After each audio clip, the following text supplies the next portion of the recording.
唉，你是没见着先生那个神色，看着真让人心疼。我见过他慷慨激昂的样子，愤怒的样子，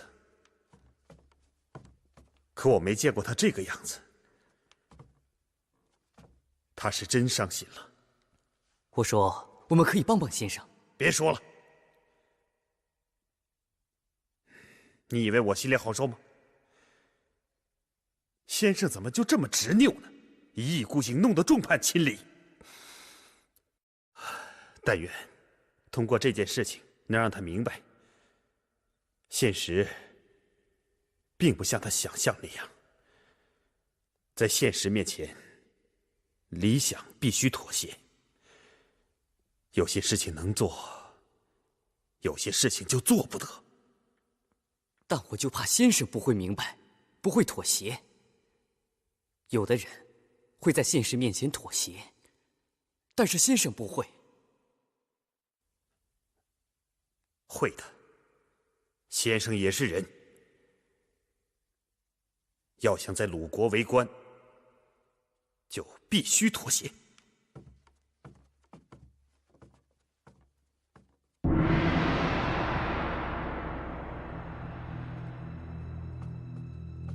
听说他去找主公去了。主公哪有功夫搭理他呀？是啊，季孙大人送去的那些巫女，主公还忙不过来呢。看来他还不死心啊。我会让他死心的。先生，弟子上次讲的话，不知您还记得吗？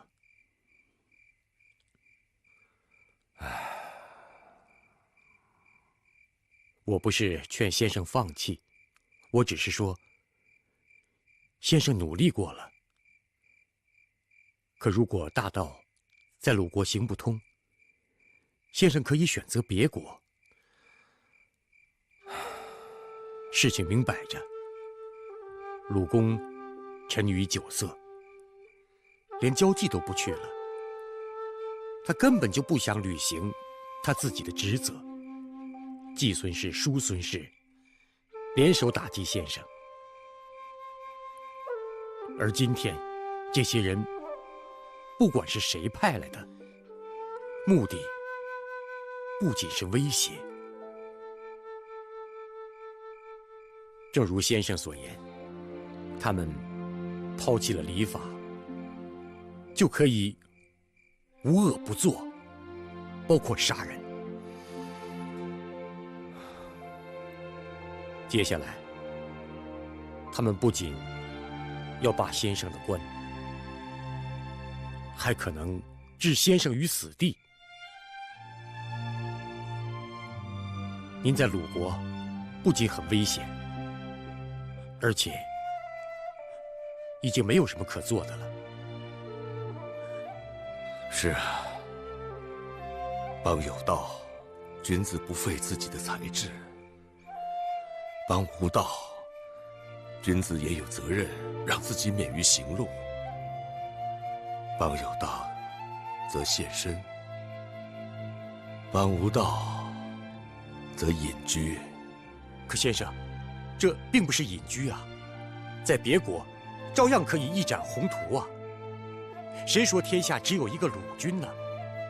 先生，您可以到我们魏国去。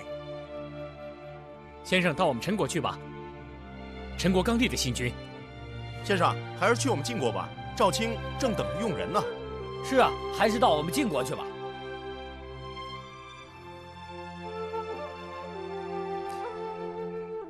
可鲁国毕竟是我的父母之邦啊，我等待为他效力，已经等了30年。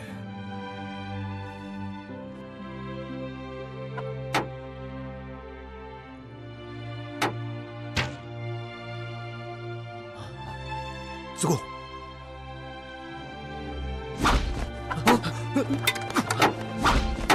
先生，快趴下！先生，快趴下！先生，先生，先生，趴下！先生，你走！先生，快救火！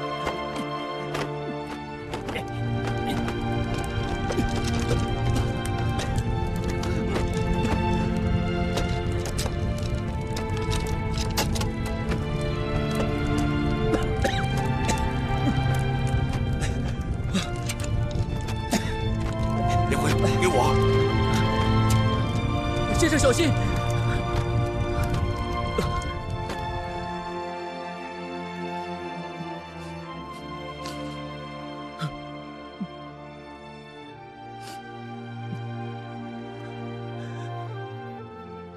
颜回，颜回，不哭。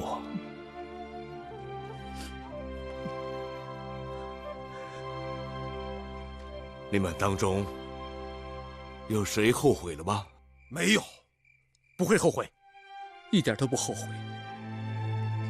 只是心里很难受。先生，那我们该怎么办？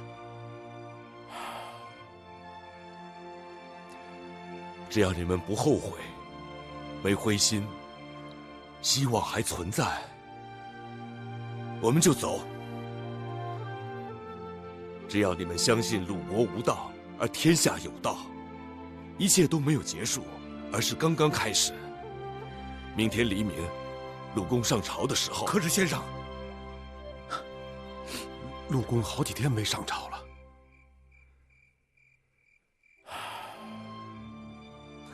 我们走，我们将走上列国寻道之路。我们不是顺流而下，而是逆流而上。正道在遥远的地方，路途中必是艰难陪伴，困苦随行。到那时，可不许哭。先生，不管您去哪儿，我们都追随你。是啊，先生。先别表态，不需要立即回答我。想好了，明天黎明在这里集合。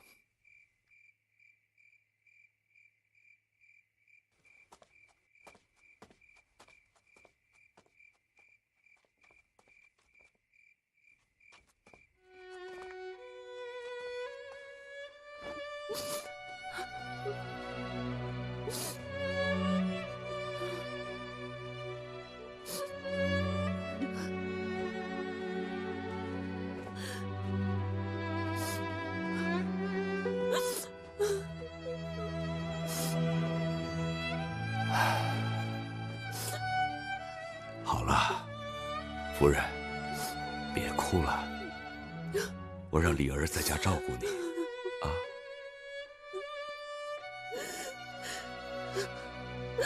我是不放心你，都50多岁的人了，心气儿还那么高，你放着好好的日子不过，还要到处乱走。夫人，我这哪是到处乱走啊？我是去寻有道之国的有道之君，是要去干一番大事的。你不是说你相信你夫君不是一般人吗？你夫君呐，胸中自有一番治国的大道理。只要有君王肯用我，不要多长时间，7月而已，3年有成啊。夫人，你就等着你夫君干出一番事业，派着宝马高车，弟子夹道来接你们母子吧。唉，我哪里有那个奢望啊？我就盼着你能平平安安的去，平平安安的回来。这算什么奢望？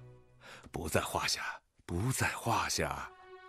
唉，你呀，就是硬撑着，不服输。去了，我不在身边，你要多注意身子。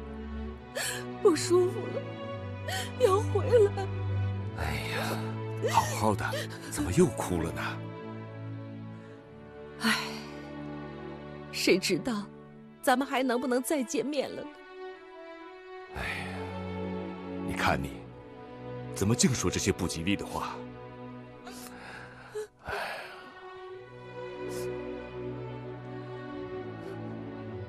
我们都好好的，干嘛要这么想呢？好了好了，我呀，还想活100岁呢。你也活100岁。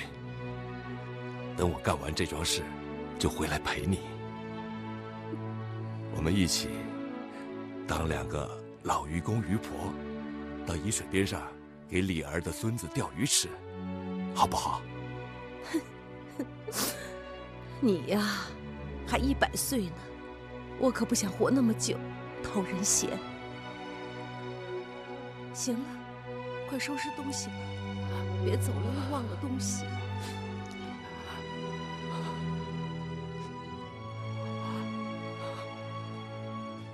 夫人，啊，闭上眼睛，我有东西要给你。什么东西啊？闭上，快闭上。哎呀，干什么呀？都这把年纪了，还像小孩一样。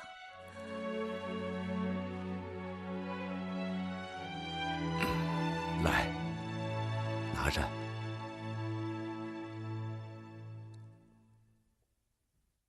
打开它。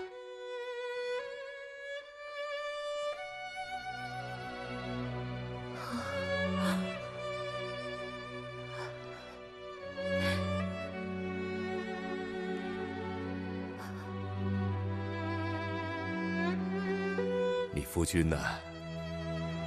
结婚这么多年，没什么金银财宝给你。这个是仿照仙舟的样子做的，它会带给你健康和吉祥。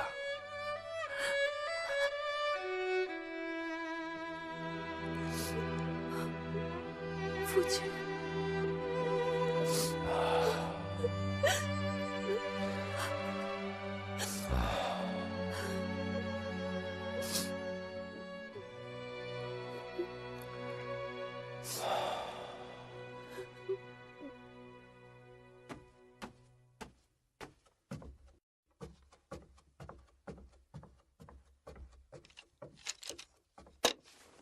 哥哥，先生明天一大早就要离开鲁国。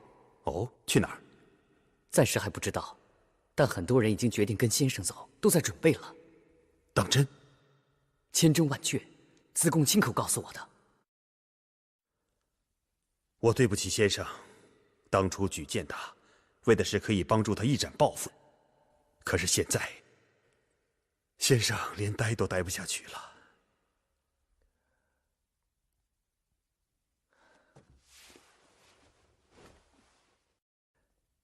事已至此，哥哥也别责怪自己了，想想怎么帮帮先生吧。我觉得，我们该去对先生说。说什么？对先生说，哥哥同意会成义。你不明白，现在不单单是一个成义的问题了，是整个鲁国，上到鲁公，下到季府、叔府，文武百官都对先生逆反了、反感了。齐国送的那些个美女已经把鲁公迷住了，他还有什么行周道仁政？先生的路明摆着在鲁国已经行不通了，人人都在躲着先生，人人都不听先生的，我就是毁了成义，又有什么用？有用，哥哥至少可以表示，在鲁国3桓之中还有哥哥，还有支持先生的。你呀，你不当政，不知政事的复杂。现在不光是鲁国，很多国都是正在大夫陪臣执政。时局如此，周公的时代已经一去不复返了。先生想恢复周公之礼，就是逆势而行，根本就行不通。你就忍心看着先生失望而走吗？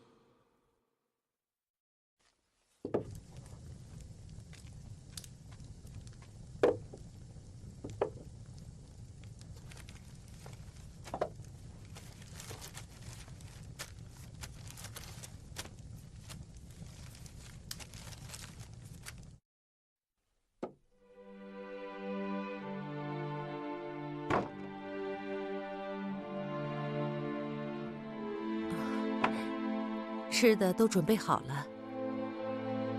哎，怎么穿上朝服了？你这是干什么去呀？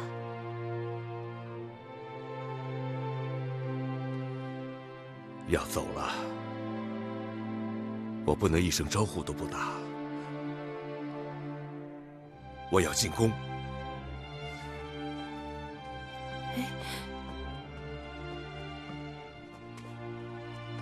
本大司寇要面见陆军。主公有令，任何人都不见。我是来与主公告别的。那也不行。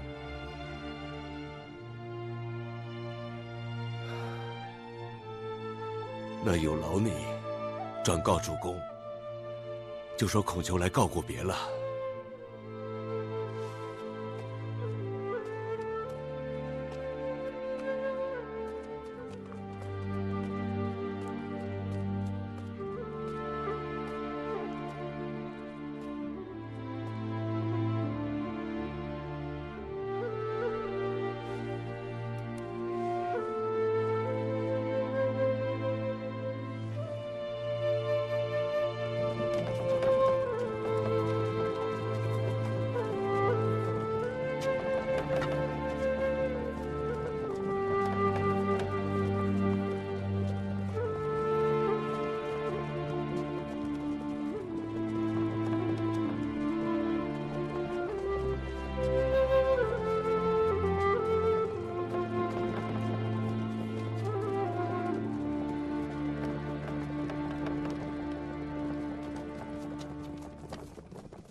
子路，哎，你告诉师母，让他回吧，别送了啊。好的，先生。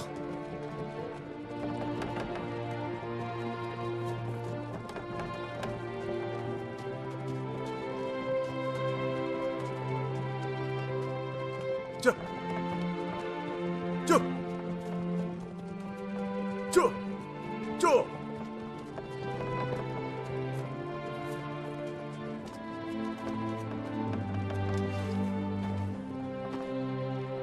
师娘，弟子们感谢您这么多年对我们的照顾，弟子们一定保护好先生。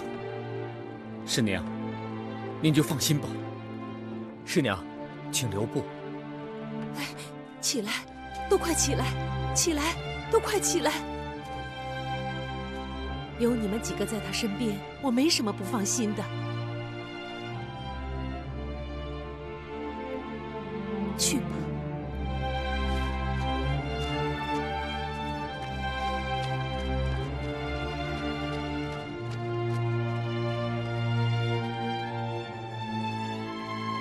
娘，咱回吧。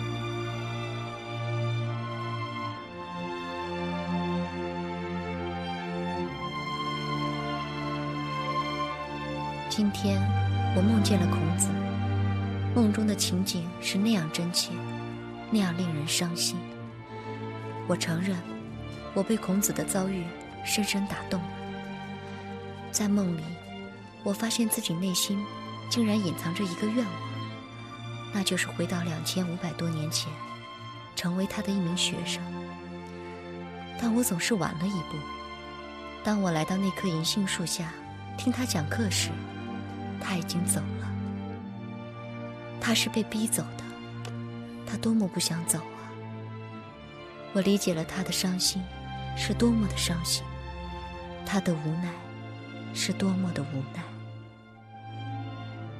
我的眼中浮现出孔子离开故国的情景。来，接着。子贡，这马上要过界了，怎么停下了？先生是在等。等什么？按照惯例，一般大夫离国，国君若是挽留，就会送来玉环，表示回还的意思；若是不挽留，就会送来玉珏，表示拒绝之意。哦，哎，先生，鲁国大道上来人了。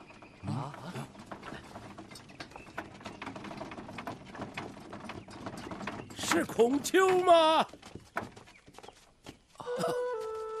先生，孔丘啊！先生，你怎么来了？哎呀，幸亏你慢了一步，不然咱们真见不上面了。迟迟无行也，去父母国之道也。毕竟要离开了呀。哎，人不少吧？啊，都是我的学生。哎，斟酒。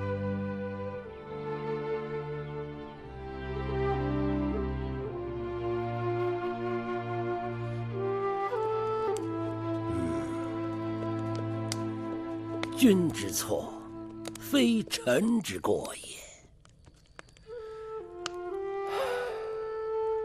君有错，臣能无过吗？君要有君样，臣要有臣样，国家才能像样。你是只懂君臣之道，不懂男女之情啊！这君臣之道是觉悟，男女之情是本性。这觉悟怎么能敌得过本性呢？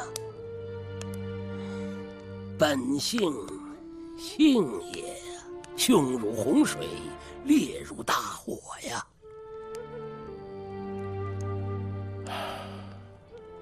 道之行是命，道之废也是命。道不行于鲁，我只有周游列国，游说诸侯，看是否有君主响应，看天意到底如何。先生，孔丘有一事相求。请讲。若客死他乡，望求鲁君恩准，让我尸骨还乡，与父母葬在一起。知道了。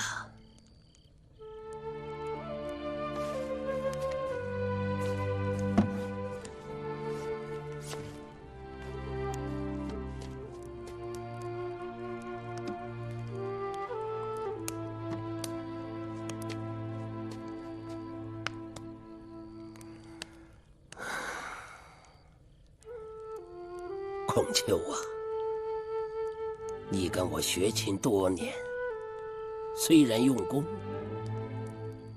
但我知道你的心思不在琴上，在人上。今日分别了，咱们抚琴一曲，好吗？好。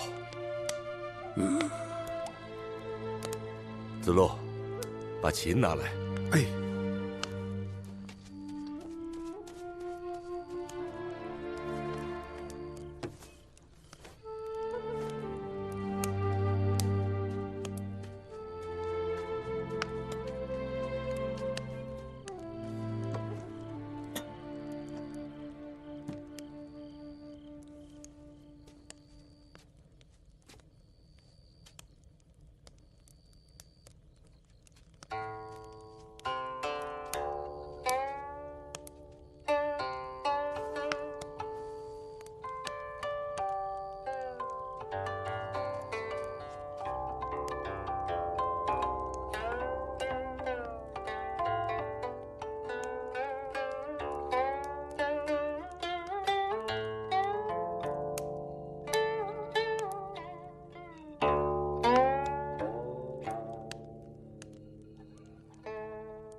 先生保重。去吧，去吧。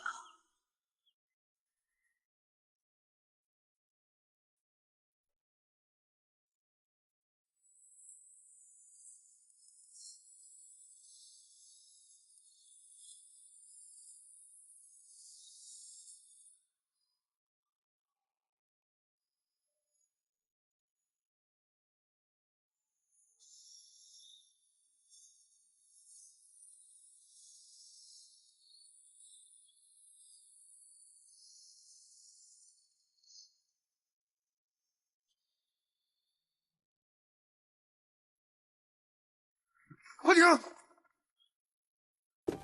子贡，你看，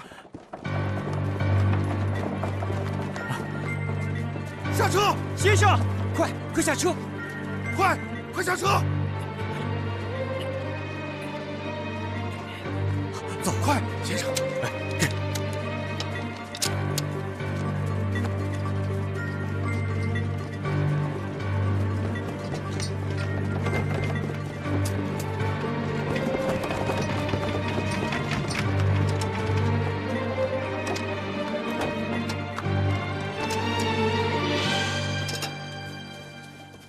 禁军该走远了吧？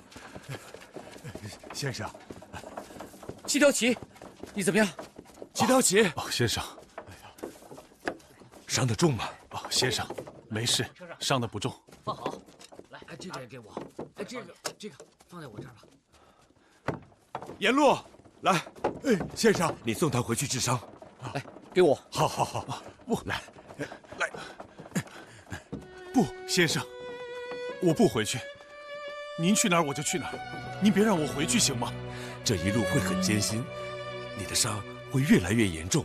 先生，您听我说，我跟随您20多年，学诗书礼，学为人处事，知道了什么是仁义孝友，什么是忠信恭敬。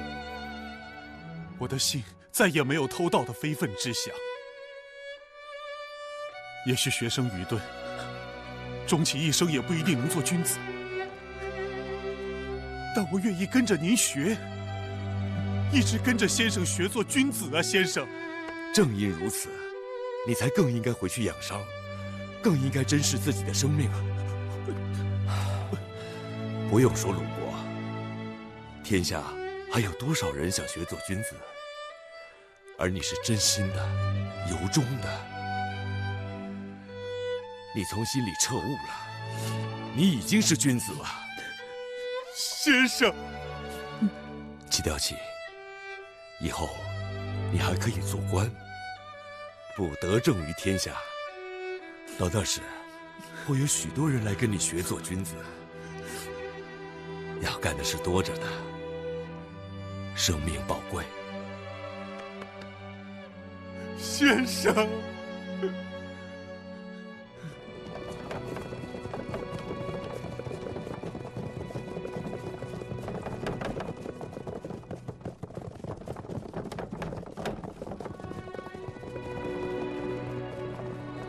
子路，这是朝哪个方向走？往西啊。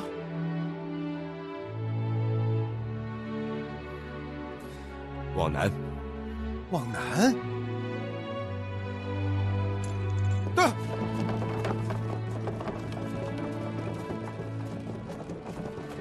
叶回，方向怎么又变了？我们这是要奔宋国去吗？也许走一会儿还会变。但是先生一定有他的道理。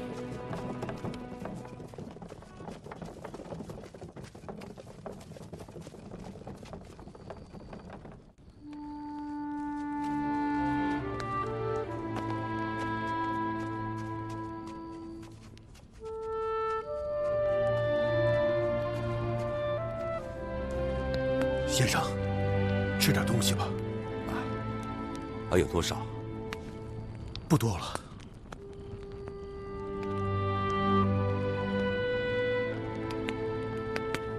大家均分。那怎么行？这是您那份儿，我们不吃没关系，您不吃可不行。我们不吃，对，给先生留着了。明天我们就有吃的了。对，明天就有吃的了。子路，数数人数，每人一份，哪怕每人只吃一口，也要均分。从现在起，我们同命运，共担当。君子首先要为别人着想，对吗？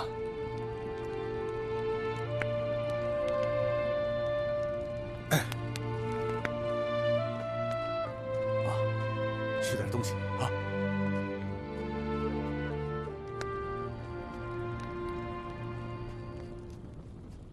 先生，我们的东西被禁军抢了，您的粮食也没了，荒郊僻壤，根本没地方找吃的。我想，先生，您现在必须打定主意，到底去哪里？我也一直在想啊，这齐国是敌国，自然是去不得的。秦、楚、晋、燕，路途太遥远，一时也到不了。曹、滕、宋又太小，虽然离得近，只怕容不下我们。吴越之间，战事连绵，只怕还没到呢，已经先做了难民了。那我们就往西去魏国吧。先生不是说，魏国和鲁国都是周公之后兄弟之国吗？学生家在地丘，人熟地熟。我家父经商多年，朝野上下都有人脉，一定可以帮到先生。先生，学生齐兄也在地丘，豪侠仗义，对读书人很是喜欢。我们先去那儿吧。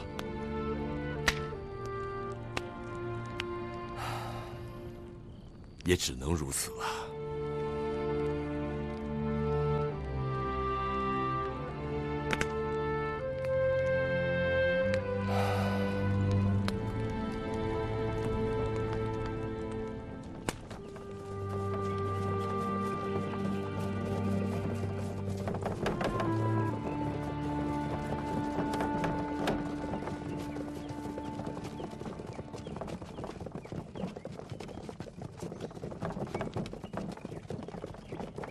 严掌柜，是不是早就收了？家里来人了吧？便宜的，来客人了。我跟你说啊，我大舅子从鲁国来了，带了好多人，又是车又是马。给你钱。哎，猜猜是谁？谁呀？哎，是一些有学问的教书先生。我倒是听说城外来了些彬彬有礼的怪人，不会是他们吧？哎，什么怪人啊？是神人。神人呐！嘿，没见过吧你啊？哎呦，没见过。子路啊，子路，我回来了。大哥回来了啊？怎么又烤那么多？不是够了吗？哎，谁说够了？我还没吃呢。哎，先生呢？我要和他喝酒。小点声，宫里来人了。哦，扛过去，扛过去。好。魏军派我来问候先生，顺便问问先生在鲁国的俸禄是多少？啊，我在鲁国身为大司寇，俸禄为每年禄米6担。那就禄米6担，记住。好，奉魏军之命，就按照先生在鲁国的待遇发给俸禄。啊，代我谢谢魏军。孔丘来贵国，希望拜见魏军。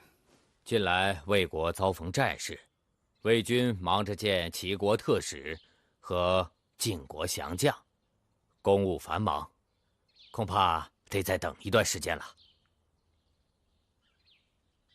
啊，明白了。啊，孔丘在魏国有一旧相识，大夫瞿伯玉。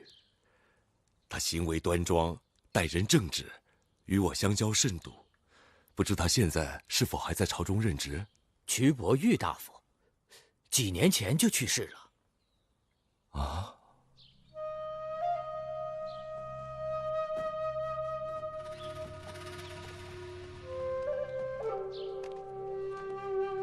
告辞。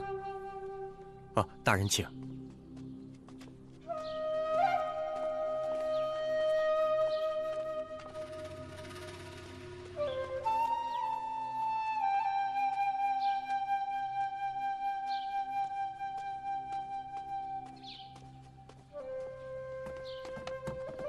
子贡，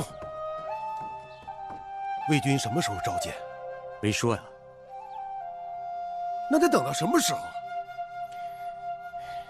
先生，咱们得等到什么时候啊？子路，性急了。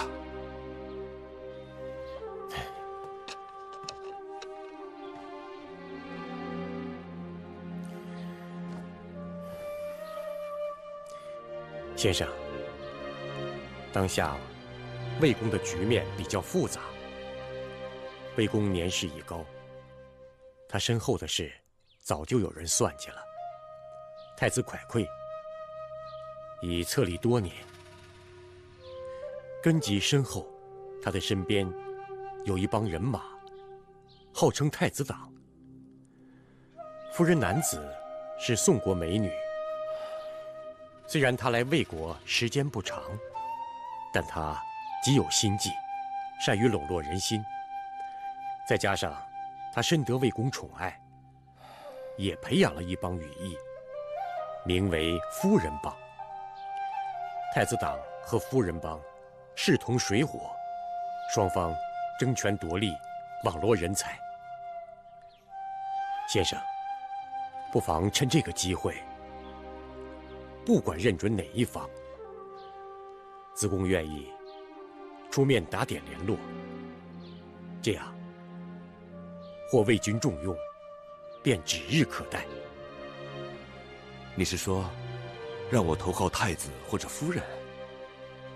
这是什么歪门邪道？时事如此，不得已啊！靠这些半死不活的官员办事，要等到什么时候啊？子贡啊，既是求仕谋官，也应该走正道。温良恭俭让，是做君子的起码操守。君子如独钟美玉，善价待孤，总会有识货之人。如果我真有才干，国君自会重用；如果没有，又何苦去索官要爵？私下钻营，打点交易，一不合君子之道，二不合为臣之道，万万使不得。对，万万使不得，先生。再者，你也说过，宫里情势复杂，夫人和太子两派势同水火。我一个外人，新来乍到，若是见了太子，必定得罪夫人；见了夫人，又会得罪太子。即便是有门有路，也该谨慎从事啊。听听，先生说的才是正道。我什么也没说呀。他说我呢，就是说你呢。别老凭着自己的小聪明，净干些苟且之事。怎么能说是苟且之事呢？哎，算了，你们俩都别说了，怎么能当着先生的面吵嘴呢？好了好了，此事都不说了，等等也没什么，正好有时间读书。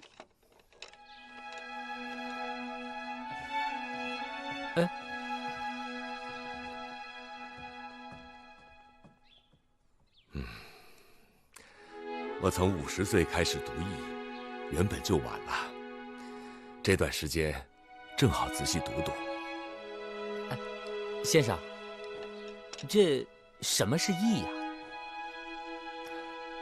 传说，探究天命之谜，世上原有3大奇书：一是伏羲氏根据河中龙马背负的奇图画出的八卦，世称河图；二是大禹根据神龟之背刻画的数字编出的九畴，世称洛书；三是周文王根据河图、洛书融会贯通而成的易。可惜河图、洛书都已经散失，后世之人要想领悟天道，只有研读易了。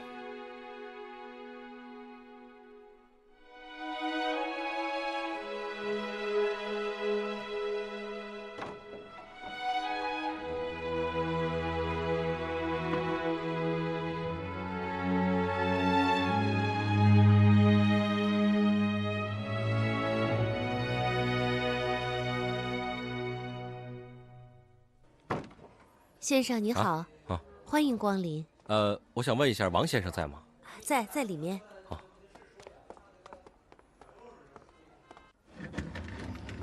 有，嘿嘿嘿啊！哎呀，你好，你好，你好，你好，让你久等了啊！坐坐坐。上次我让你写的那篇稿子，考虑怎么样了？哦，我考虑了。打算写了？可以写啊，但有些数据还需要核实一下。哦。这是我的方案，你看一下。啊，我做过一些调查，上面都有记录。这细节嘛，以后再说。这么说，咱们的合作算成功了？别急，你应该仔细看一下我的方案，我只能按这个方案来写。行，没问题，我相信你。我就佩服你办事认真的态度。你们主任说了，什么事情交给你，绝对放心，不然怎么是著名记者呢？这样，咱们先意向性的定下来。这件事情呢，就拜托你了，你先写半个版，怎么样？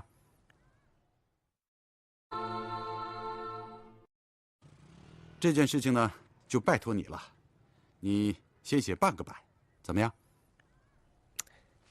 你还是应该先看看我的方案再说吧。我算领教你了。哦，对了，上次你叫我办的建材的那个事儿，这报价呢，都在这里。啊，放心，我没跟你们主任说。谢了。哎，我觉得你也应该读读我的方案。看来我是不读不行了。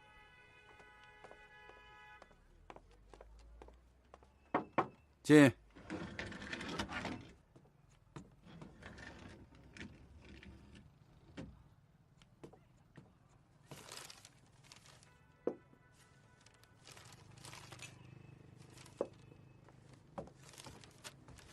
我说，这数据能不能不写？你这不明摆着告诉别人我的产品有瑕疵吗？我建议你啊，去掉这一项，只写上美容因子这一项。那可不行，这是对消费者的误导。咱们俩心里都清楚，这世界上根本就没什么美容因子这玩意儿，就像根本没什么保湿因子一样，都是广告商玩的概念。我说，咱们别那么认真好不好？我叫你来写，不就是为了推销我的产品吗？你给我写文章，我帮你购建材，啊，在报价上给你优惠，咱们互通有无，互惠互利，不好吗？哎，说到报价，我还真要和你计较呢。你看啊，你的报价固然便宜，但这个型号的水泥质量太差了。得了，现在都用这个。你要是给自己盖别墅，那另当别论。你别管我盖什么，我必须要保证我的质量。我看这样吧，我就给你提高一个档次的水泥，也不跟你多要，但你给我写那稿子也得放宽松点，照我的要求去写，咱们俩各让一步，好不好？不行。为什么？这不符合我做事的原则。什么原则呀？你按我说的写，我给你优惠，咱们俩互相帮衬，做成各自的事情，这就是原则。这不是帮，是坑，是损害别人、损害消费者的利益。我已经核实过了，你提供给我的材料与事实不符，甚至有欺骗嫌疑，所以我不能写。这又不让你承担什么责任，刊载的事情我跟你们主任都谈妥了。这样吧，我再给你提高2个档次的水泥，1分钱不多要，怎么样？哎，算了，我写不了，你找别人吧。你也别给我帮这个忙了。别在我面前装什么清高，装纯洁。你以为你多么清正廉洁啊？你还别威胁我，你大可以去我的主任那儿揭发我托你买材料的事儿，但是我事先告诉你，我做的事情经得起任何人调查。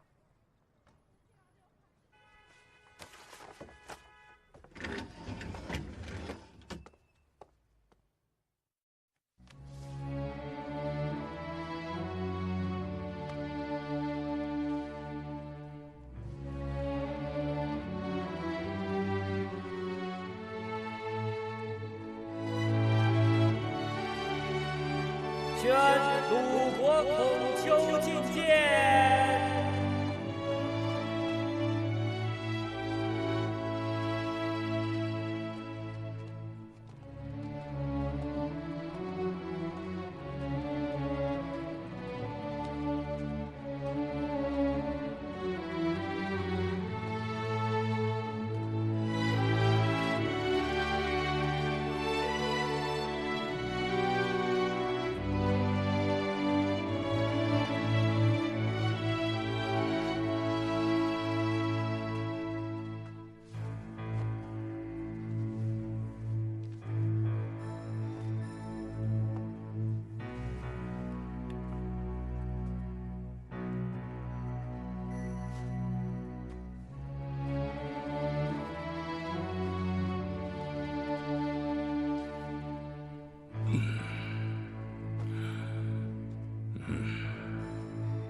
在下孔丘，拜见魏君。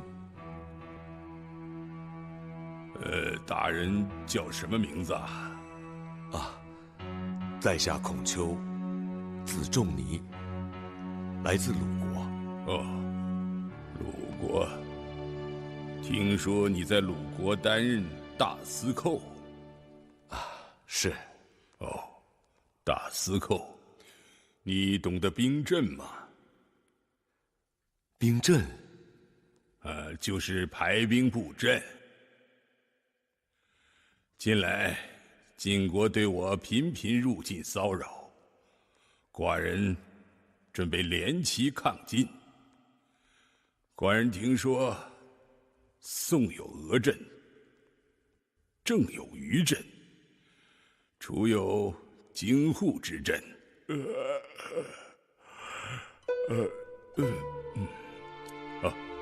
我刚才讲什么来着？讲到楚有京户之阵。京户之阵。寡人年届70，在位已有40多年了。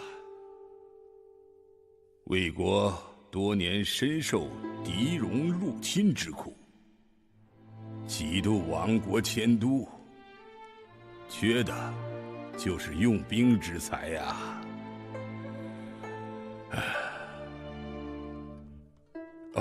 我刚才讲什么阵法来着？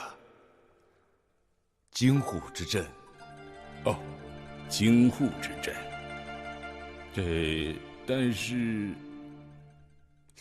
但是，回字双举阵和品字33阵是怎么回事儿？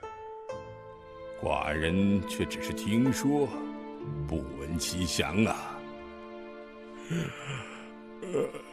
军旅之事，孔丘未尝学过。不过，要是问起祭祀之时，祭器的摆放、人员的站立、礼仪的程序，孔丘还是听说过一些。治国凭仁德，若无仁德，国得之亦会失之。有仁德，必有礼乐；若无礼乐，民从之亦会为之。祖斗之事，祭祀之礼，显仁德，兴礼乐，意义深远。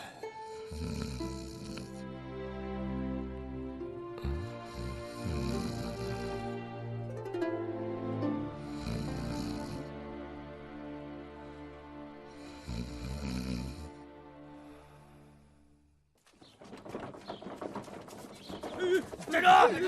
快跑！别跑！你们几个快走！过来！快跑！快点！走！快手点！快走！后边来跟上！快点！怎么回事？先生，这是太子在抓丁了，借口和晋国开战，到处抓人来扩充军队。哎呀，其实大部分都是来补充自己的亲军了，靠那些老弱病残呐，到战场上去打仗。你说，这魏国焉能不败呀？快去！哎呀，魏国啊，是真没有指望了。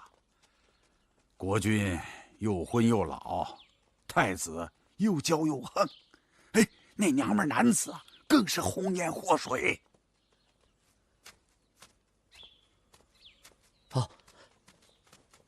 先生回来了，太子那边派人来了。哎呀，先生，太子的人可不好惹啊，我看还是小心为是啊。先生，我去打点酒啊。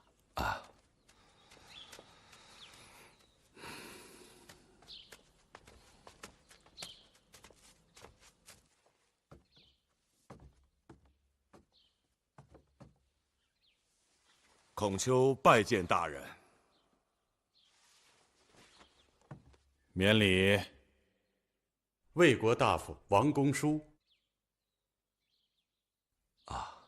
大人请。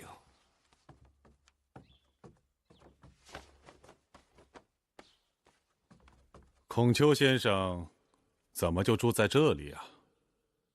孔丘随行弟子众多，能在朋友家借得一栖身之地，已经非常不错了。哦，看来你还是个随遇而安之人呐。听说你曾经担任过大司寇，为什么不在鲁国好好待着，要到魏国来呢？孔丘不居于一地一国，为的是大道能够行于天下。哦，那来这么久，为什么不去拜谒太子呢？我刚从宫中回来，已经拜见过魏君了。哈哈哈哈哈！非也，你难道没有听过这样的话吗？与其媚于傲，宁媚于躁。也就是说，与其讨好房屋神，不如讨好管事的灶神。不然，我也听说过一句话：“获罪于天，无所导也。”说的是，若是多行不义，得罪了上天，那讨好谁都是没有用的。你，哼！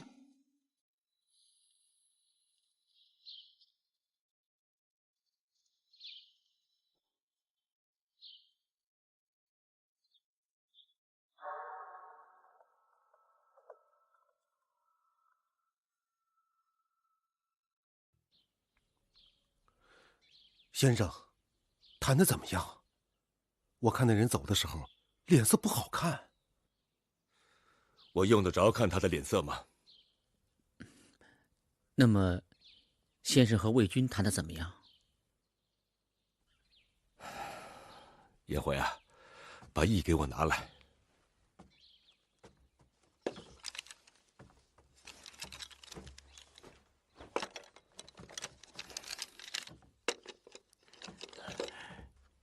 先生，有什么事情吗？先生，我刚见了一个人，司公雍渠，他是夫人男子派来的，他说是想见先生。我说过，只要用我，7月而已，3年有成。3年，让国家实现大治，也不是过高的奢望。可是。难道真的是大道无法行于天下？先生，夫人男子手下的司公雍渠倒是十分客气。他说，男子夫人有心拜访先生，可是不知道先生的癖好，不好贸然打搅。只是听说先生正在学艺，便托我带来了这个。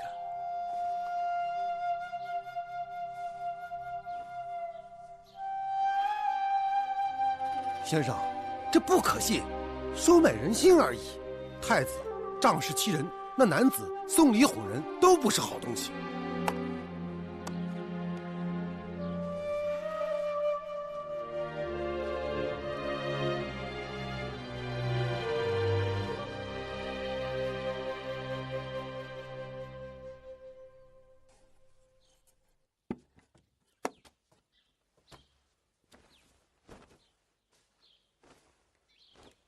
这什么呀？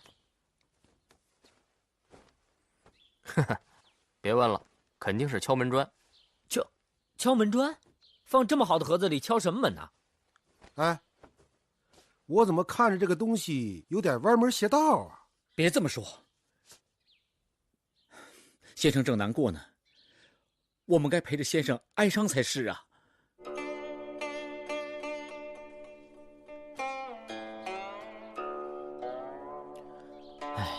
你们说，我们先生要等到什么时候呢？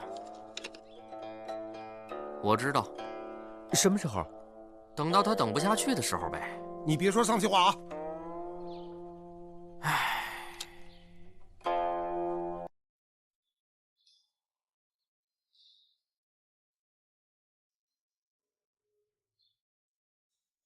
子路，子路，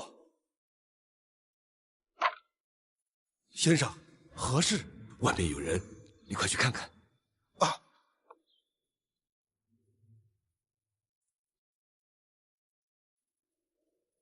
先生，发生什么事了？先生，确实有个人，是个农夫。他说听见琴声，感到好奇，就过来看看。他还说什么了？他说先生的琴声悦耳，不像是生手，一定学过，但是弹得不连贯，显然是有心事。这个农夫不寻常啊！对，他长得白白净净的，穿身新衣服，背的筐也是新的。先生，不会是鲁国派来的人吧？鲁国？继父和叔父什么事干不出来？借魏国之手加害先生也不是不可能的呀。他敢！他子路，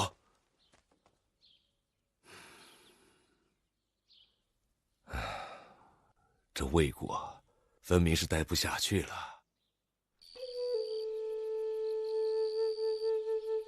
不像话，太不像话了！你嚷什么呢？进我自己家门还要被搜身，怎么？我犯什么错了？我们家是监狱啊！啊！哼！怎么了？门口站2个卫兵，不让我进，非要搜我身才放行，说是奉了太子之命要保护先生。在魏国，让国君不放心的异国人，通常要监视居住。凭什么监视先生？难道先生做了让国君不放心的事儿？不必要国君不放心，要太子不放心就够了。那你的意思是，那个王大人是太子派来的？一定是这样。先生，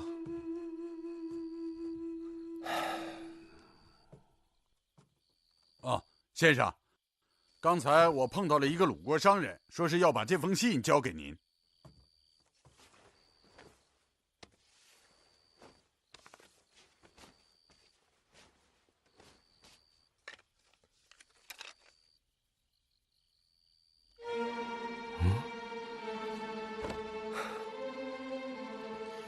先生，发生了什么事？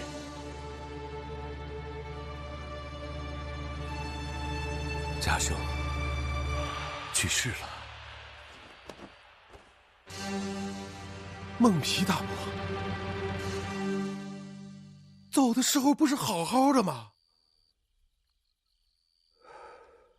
上月中旬感了风寒，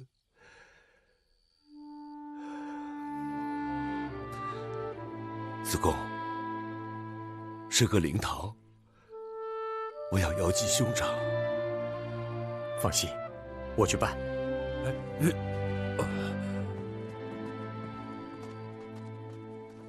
先生，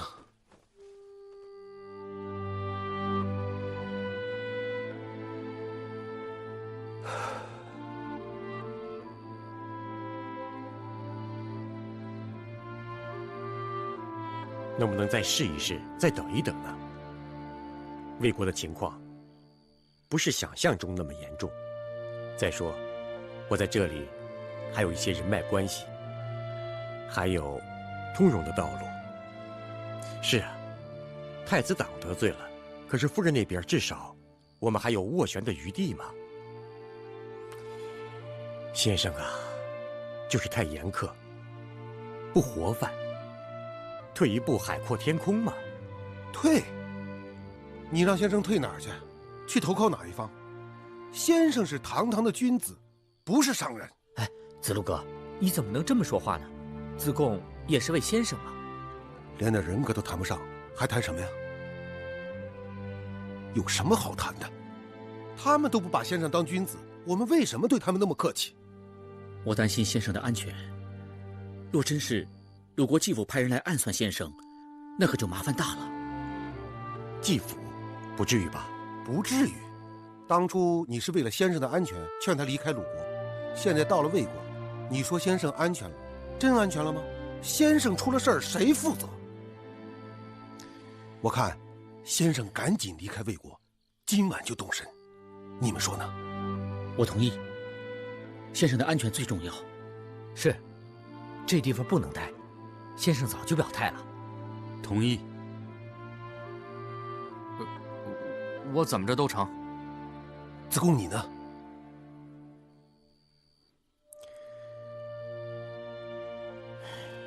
可以吧？只是魏军那里怎么办？应该有个交代吧？这好办，我去跟先生说，明天我就带先生去和魏军辞行。就让曾点陪先生走吧，你看怎么样？也好，曾点稳重，你带先生先走，只要出了城门，就以最快的速度赶车，离地丘越远越好。我明白。我能跟先生一起走吗？这样路上也好照顾他。不行，不能引起外人的注意，人越少越好。这样，你和子贡后走，让先生先走一个时辰，即便是暴露了，先生的安全也没问题。子贡，你说呢？我也是这么想的。最重要的是先生的安危。子路，就让曾大哥去吧。好。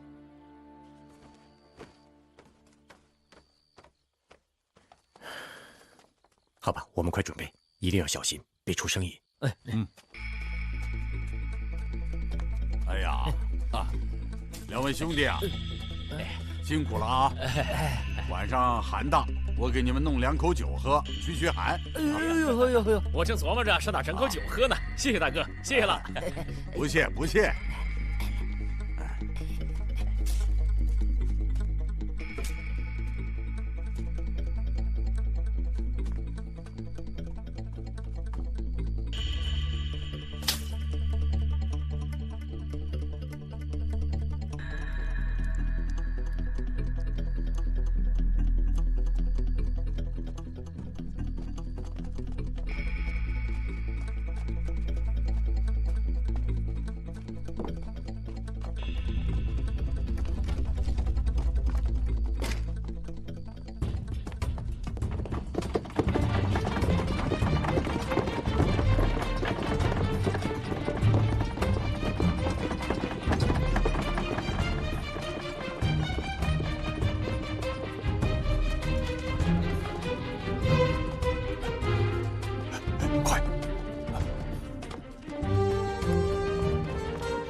路上一定注意安全。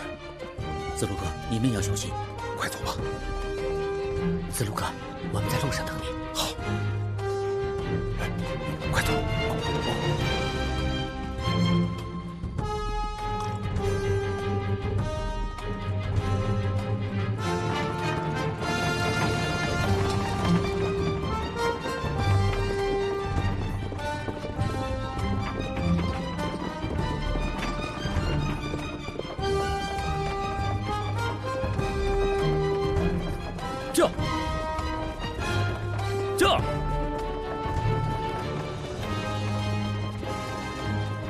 也不知颜回追上先生没有？应该快了。驾！驾！驾！驾！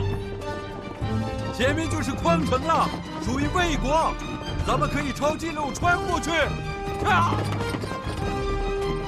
驾！驾！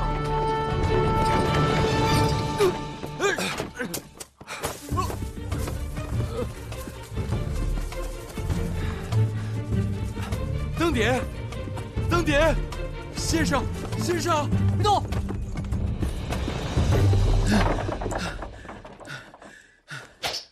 老贼，你也有今天！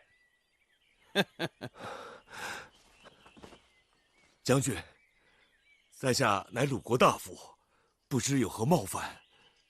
抓的就是你，过2天将你斩首，首级挂在这城墙上。啊！你就想起当年你做的事了，给我拿下！诺，先生，别动！驾！驾！驾！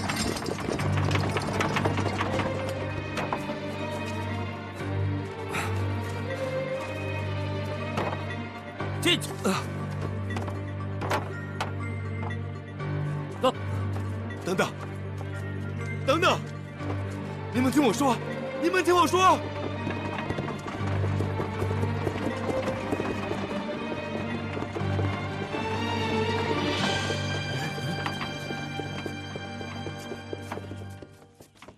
颜回，不好了，不好了，不好了！怎么了？出了什么事？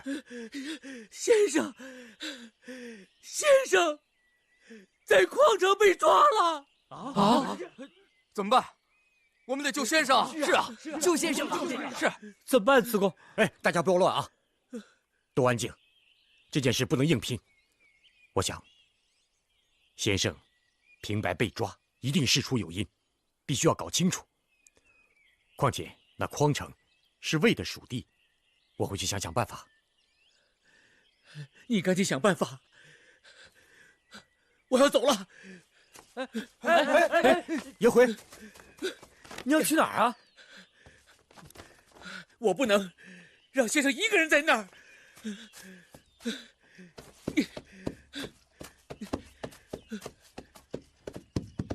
驾！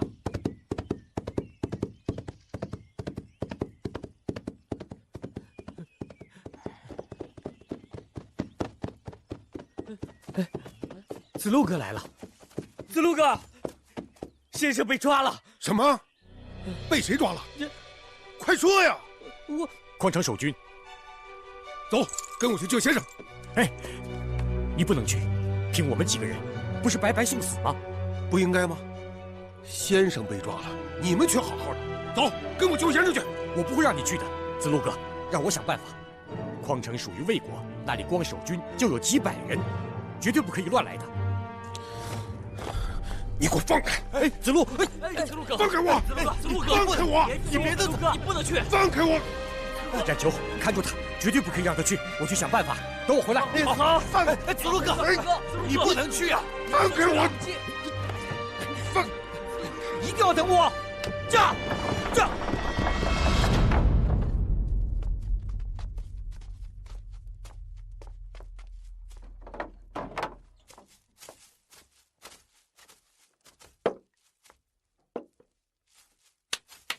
吃吧，明天好上路。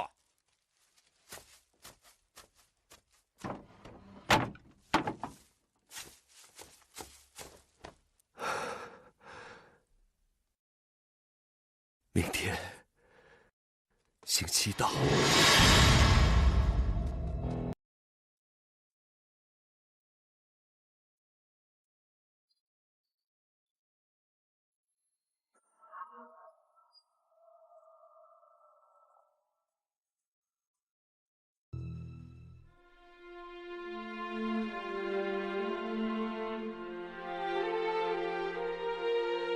悠悠昊天，父兮母兮，无罪无辜遭此罹难。林木摧兮，江河枯兮，我梦断兮，满心悲兮。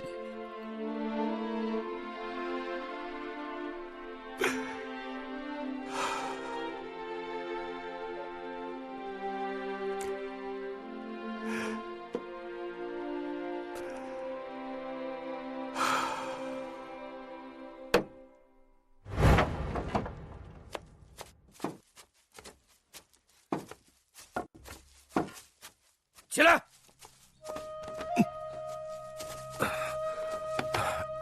快！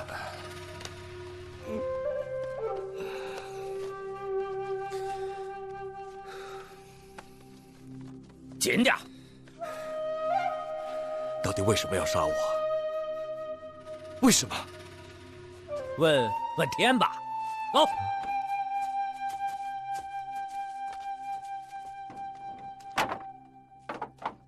问天，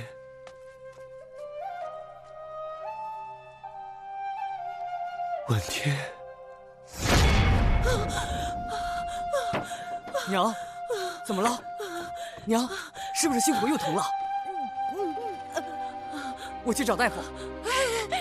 我梦见你爹了，你爹他遭难了。娘，您看，您又瞎想。他在一个黑漆漆的地方，我怎么叫他都不理我，就他一个人。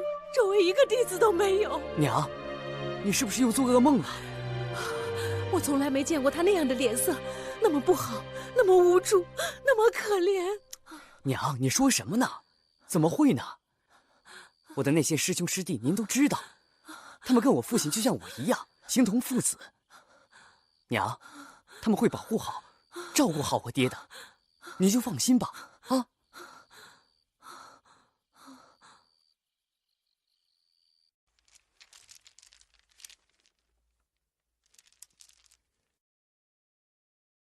东海之地的特产，若是司公大人喜欢，子贡还能奉上。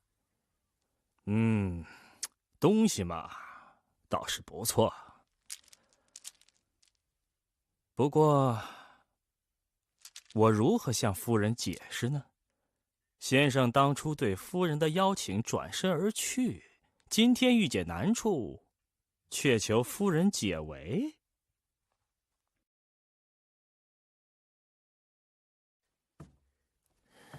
司公大人，先生幼年丧父，少年丧母，其兄孟皮是他唯一的亲人，他为奔丧而仓促归乡，未能亲自向夫人辞行，其情也哀。不过我相信夫人一定能理解，也一定不会怪罪先生的。况且先生临行前曾一再嘱咐学生，让我转告夫人，待丧事完毕后，他一定会回到魏国来的。所以，子贡愿以性命担保，先生的离开绝对不是要拒绝夫人的邀请。公子，你我相识多年，就别兜着圈子说话了。从你们先生来地丘至今1年有余，尽管夫人多次示意，他也不曾到夫人府上拜访。就算我有心帮你，可夫人心中的这个结，叫我如何去解呀？司公大人，现在魏国的形势你也知道。那太子方面，先派王公叔登门威逼，在遭到拒绝之后，又派人监视了我们。那就算我们先生有心前来，也难成行啊。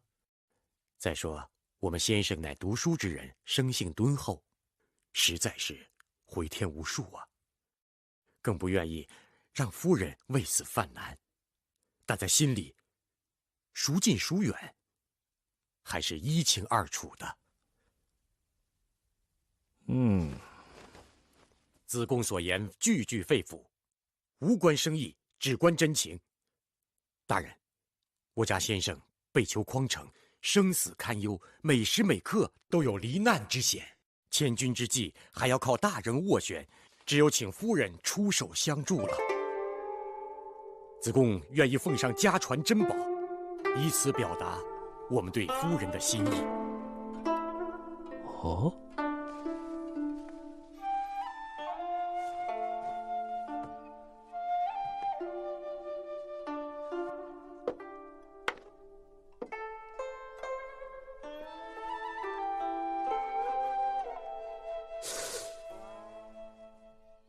庄姜之镯，对，这是当年为庄公夫人庄姜的旧物，稀世之宝，恳请男子夫人笑纳。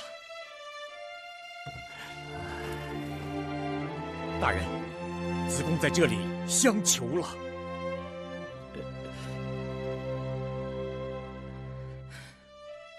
好，先生。先生，先生，是我，我是颜回，先生。颜回，先生，这颜回，颜回，你怎么来了？我还以为你出事了呢。弟子不孝，让先生担心了。先生就这么一直被捆着吗？先生受苦了。没什么，只是因为明天要行刑，这是对我的优待。这么快？到底是为什么？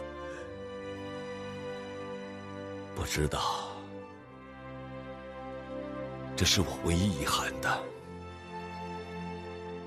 我已经告诉了子贡，他们正在为先生想办法呢。颜回啊，你何必来送死啊？我不知道，明天就是先生的刑期，我只想陪伴先生。可刚才那狱卒说先生是死刑犯，不准看望，除非我愿陪伴先生一起去死，我就答应他们了。哎呀，这也能答应？先生，这是我心甘情愿的。在这个时候，能看见先生，跟先生在一起，比我的命重要。我爹给了我身体，而先生给了我心。仁爱之心，君子之心。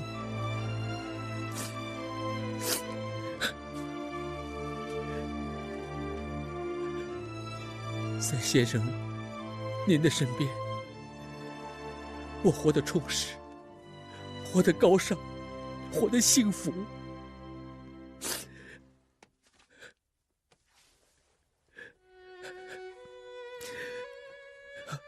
先生，七条起说的话，您还记得吗？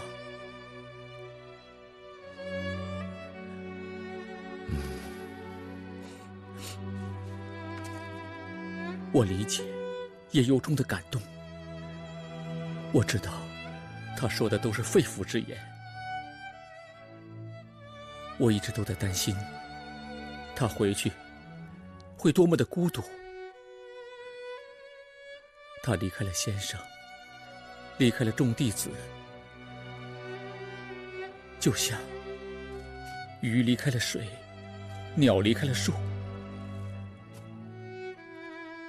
先生就像一棵参天大树，而我们就像树上的鸟。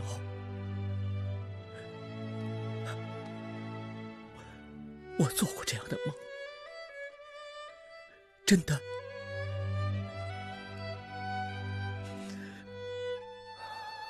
颜回，你心地纯良，谁也比不上。将来，你不仅是君子，还能做贤人，不贤得于天下。到那时，会有许多人跟你学做贤人。但是，你还需要明白这样一个道理：一棵树再大、再壮也会老，而且还有水灾、旱灾、冰雹、飓风，还有雷击等意外。你们都要变成一棵大树，当你们连结成森林，就能抵御灾难。当你们根植广袤大地，连绵不绝之时，小鸟就会成群结队投向你们。你想，那是怎样一个景象？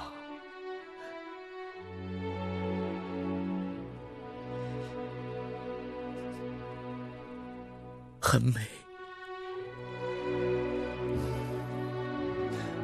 那就是和谐共生的大同社会，就是周公之治的太平盛世。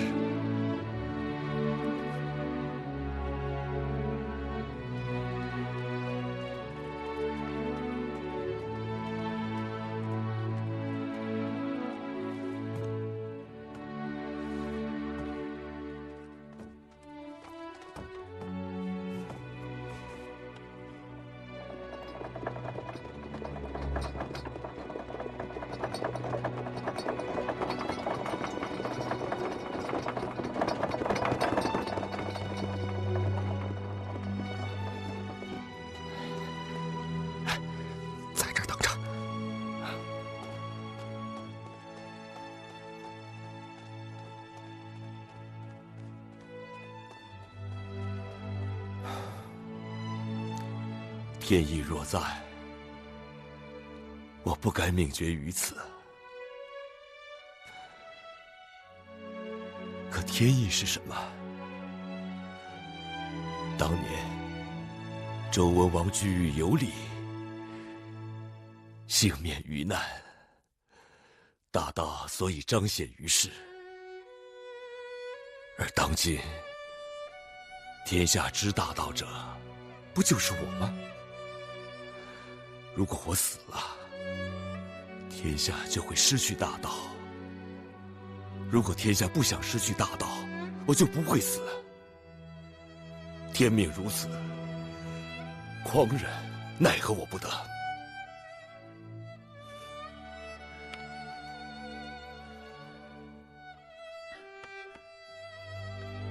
我的记事木简被他们搜去了。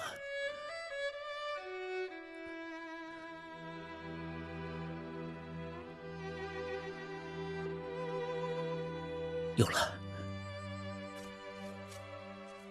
就刻在这柱子上。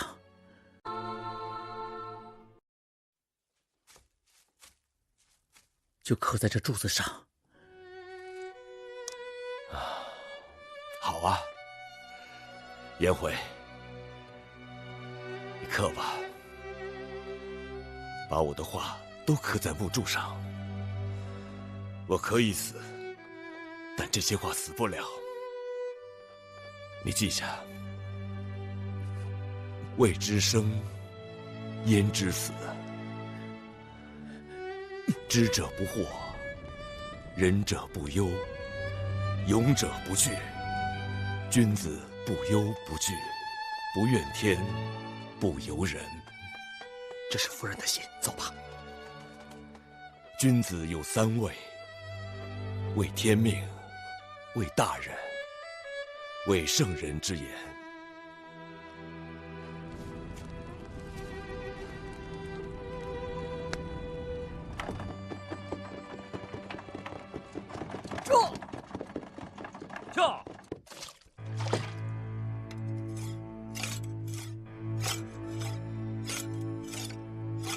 朝闻道，夕死可矣。至于道，据于德，依于仁，游于义。治世仁人，无求生以害人，又杀身以成仁。为政以德，譬如北辰居其所，而众星拱之。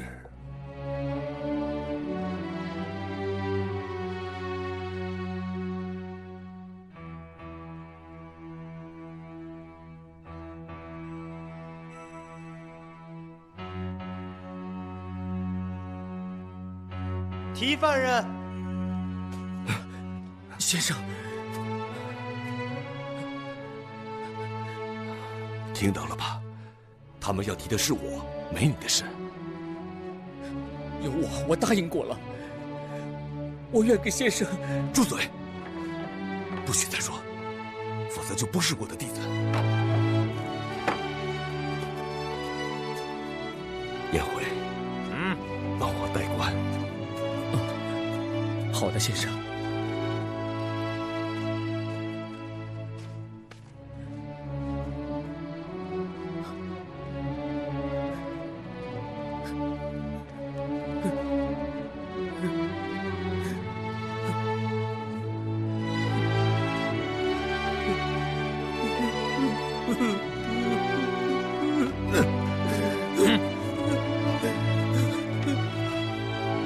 不许拿走！这上面有我刻的字。你凭什么往上面刻字啊？谁让你在这刻字的？我。先生，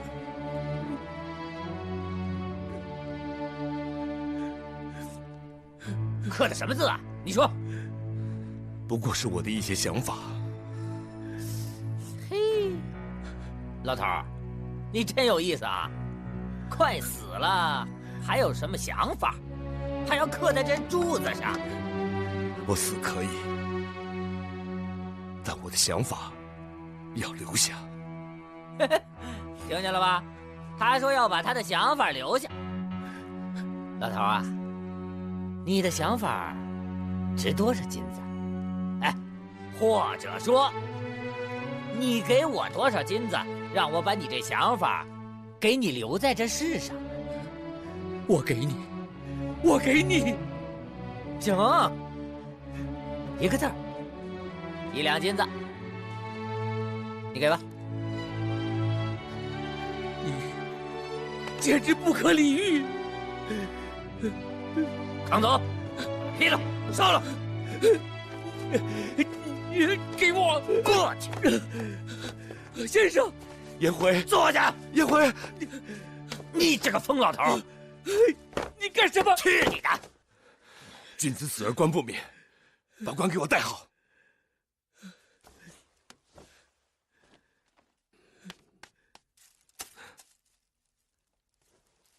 你住手！闪开！子路，先生，子贡，跪下，跪下！给先生赔礼道歉。先生，对不起，我冒犯你了。蝌蚪，算了，子路，他已经道过歉了。不，他侮辱了先生。蝌蚪，子路，先生，你只需要做一件事，帮我把冠带好，把绳索解开。好。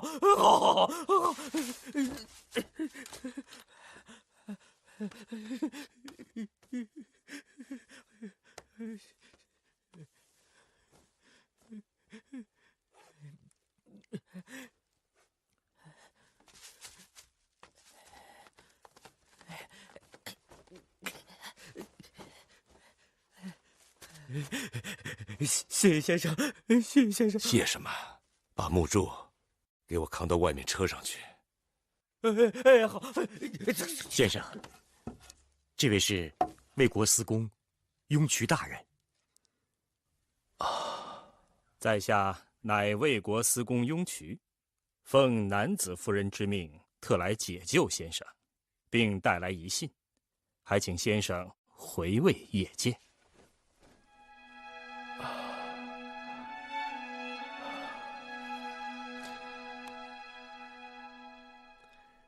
谢司公雍渠大人。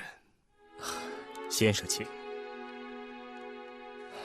先生，走吧。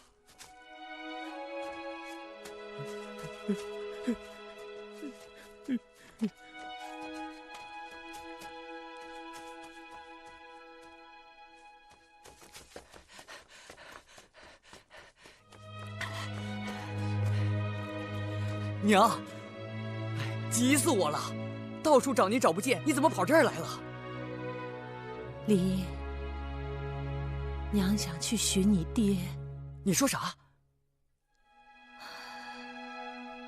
娘这心里别提多不好了。你爹他准出事儿了。与其在家里担心难受死，还不如去寻他。累死在路上也比这样强。到底是离他近点儿，心里也好受些。娘，这天寒地冻的，你这身子骨怎么受得了这长途颠簸、风餐露宿？再说了，这兵荒马乱的，谁知道路上会遇着什么样的灾难？您说您要是有个好歹，儿子怎么去跟爹交代？娘，我呀，已经托人去打听了，过2、3天，魏国那边就有人来。到时候就知道我爹他们的情况了，所以您就别担心了。天儿这么冷，您要是病倒了怎么办？咱们回去吧，啊，走吧，走吧。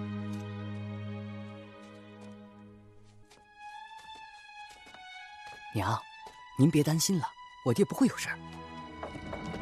我找到了雍渠大人，求他请南子夫人出手相助。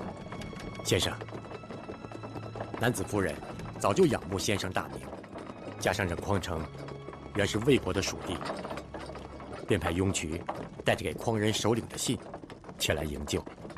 雍渠大人到了匡城，才发现原来他们抓错了人，纯粹是一场误会。什么误会？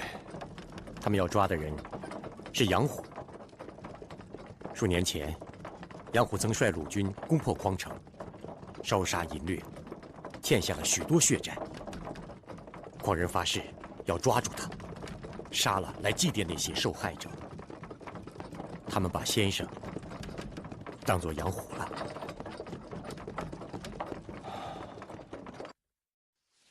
喂，是我，端木，干什么呢？工作呢。刚才我的孔老先生差点被杀头，幸好子贡起了作用，把他救出来了。哦，你说的是老先生周游期间的3难之一匡地蒙难吧？这大概是中国历史上有记载的最早的冤案了。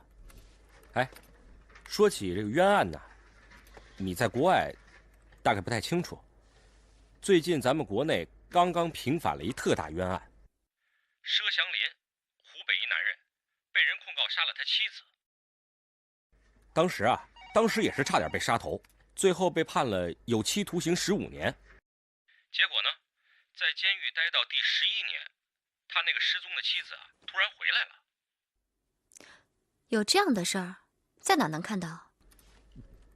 上网搜啊。这样，你在百度搜索栏里面敲上“湖北杀妻冤案”，或者是你光敲“冤案”2个字也能查出来。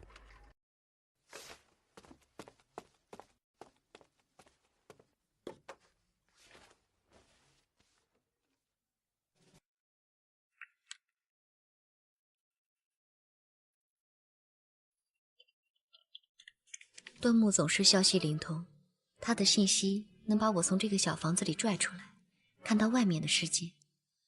有时候我很怀疑，时间会倒流，人类面临的问题总是那些，数量变化层出不穷，但实质与核心却总是那么积累。当地的江苏媒体直击了今天的开庭情况。现在让我们来接通前方记者的电话，一起来了解一下上午庭审的情况。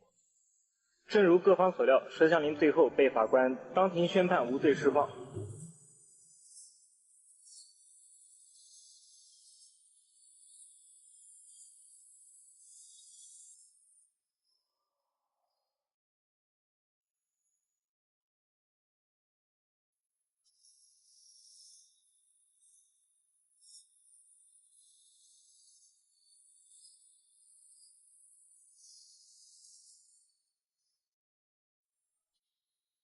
我这儿，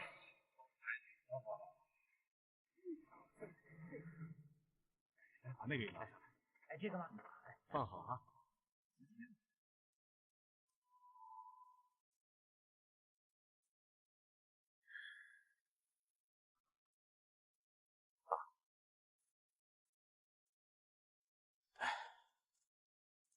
前面再有不远，就是仆役了。过了仆役往南就是陈国，往北便可回魏国。你说什么？往北，回魏国？我们原来计划不是去陈国吗？陈军刚刚继位，年轻正派，先生去那儿可以大有作为。那南子夫人那里怎么办？先生有难，咱们去找他，他慨然相助，还带信请先生回去。现在我们一脱险，就反悔，怕不好吧？就算男子对先生有恩，先生也不能把一生的抱负都搭进去吧？魏军年老昏聩，对先生还心存猜疑，回去又能怎么样？我想这次不会，夫人请先生回去，定能重用先生。现在那个女人和太子蒯聩，为争夺王位，把魏国搅得一团糟。你让先生去趟这个浑水啊？国家之政哪里没有权力之争？哪里是干净的？只要借风平事，能达到自己的目的就行。再说，此次解匡城之难，南子夫人确实对先生有恩，我们何不顺水推舟，利用这个机会还人情、遂心愿呢？你轻点你！你都看我干什么呀？说，接着说，你别管我。说也不跟你说。先生说过，君子用刑舍藏，邦有道不废，帮无道免于刑戮，保全自己，是可以的吧？你是什么意思？我的意思是，还是让先生自己想一想吧。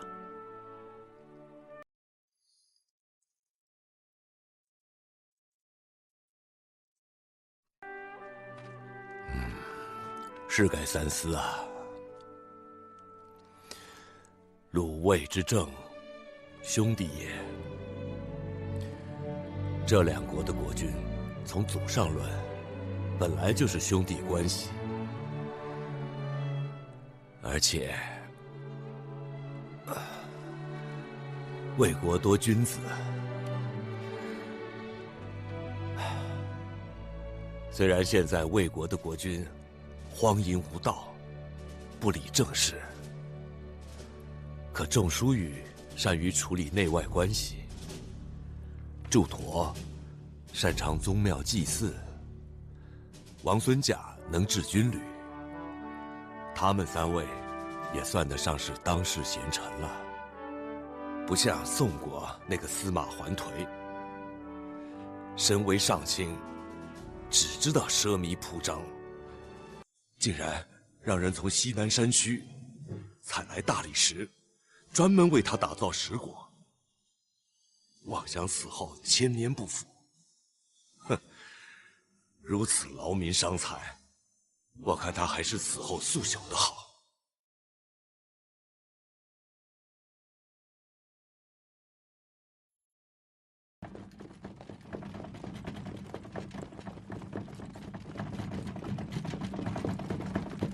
驾！驾！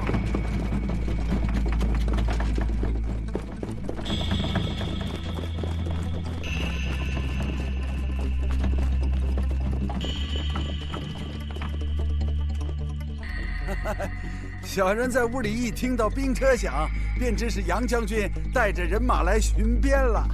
有您这样忠于职守的将军在啊，那晋国的边境定会平安无虞，我等百姓亦可高枕无忧了。杨将军，今天小店正好有新酒开坛，请杨将军进来品尝品尝。又给我打听到魏国那边的消息了吧？啊，魏国那边小的倒没听到什么动静。那门前的几辆马车，不是从魏国来的吗？那是赵府的车。赵府的人到你这儿来干什么？晋国出什么事啦？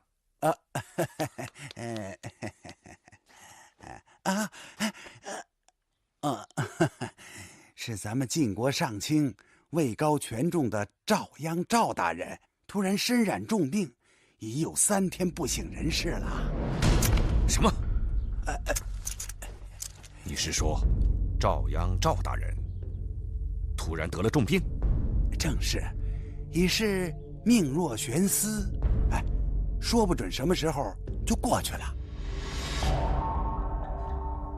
我怎么一点都没听说呀？那是赵府怕消息外泄引起变乱，当然会秘而不宣。小的有个亲戚在赵府当差，这会儿他们正在暗地里四处求医问药呢，好像刚刚打听到神医扁鹊的消息，这不正要派人去请吗？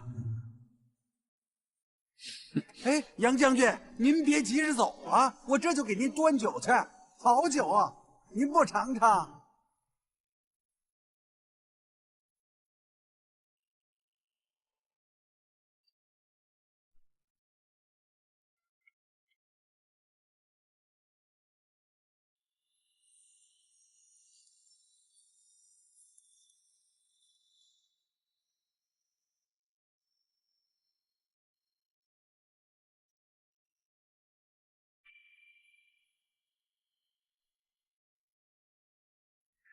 都给我出去！诺。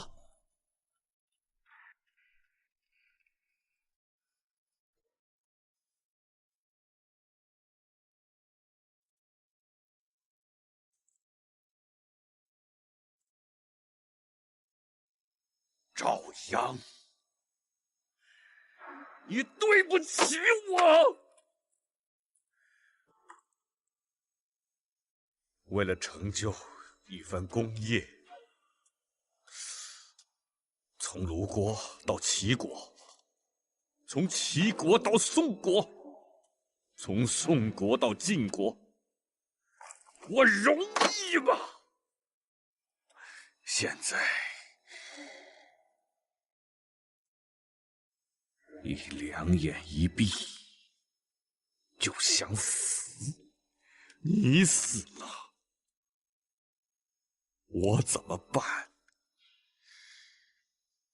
这不是把我这一生的心血都付诸东流了吗？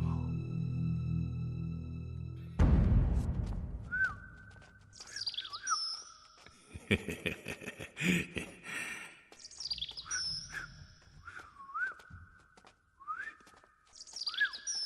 嘿嘿嘿嘿嘿嘿。主公请留步。怎么？夫人头疼，谁也不想见。这是寡人派人从燕国给他带回来的玉鸟啊，他是最喜欢的。是。下臣代夫人谢过主公。到底是怎么回事啊？夫人为什么会头疼啊？这下臣不清楚。听说你去了匡城接孔丘回位，他人呢？那孔丘的几个弟子说，先生受到了惊吓，要稍事休息，让下臣就先回来了。哎呀，夫人心气盛，难得对孔丘这么上心，只怕这个孔丘书生气太重，不识好歹呀。下臣也担心呐。你担心什么？下臣从匡城回魏，路过仆役的时候，发现那里很是蹊跷，只怕孔丘就是有心回魏，也不容易啦。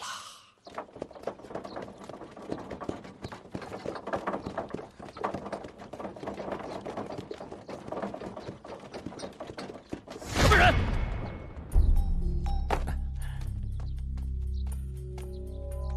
我们途经仆役，是过路的。仆役封城了，一律不许过。寡人见得多了，魏国多灾多难，一会儿有东夷进攻，一会儿又有北狄进犯。几度亡国，又几度建都。报，主公，那公叔胥在仆役谋反了。知道了，下去。诺。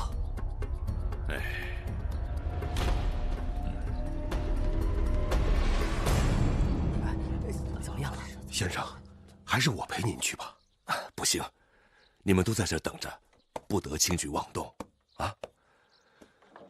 子贡、颜回，跟我走。哎，我说，这附近还有没有别的路了？绕过去算了，干嘛冒这个险从城里穿过去啊？哎，这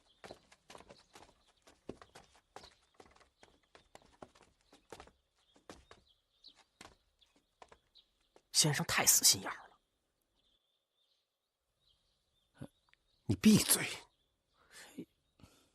糟了，南子夫人的心还在我身上。快给我，给我啊！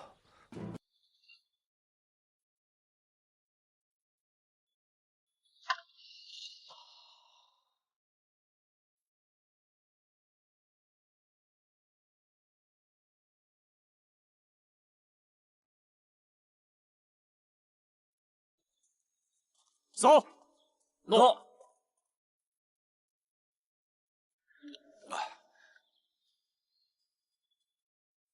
跟我走。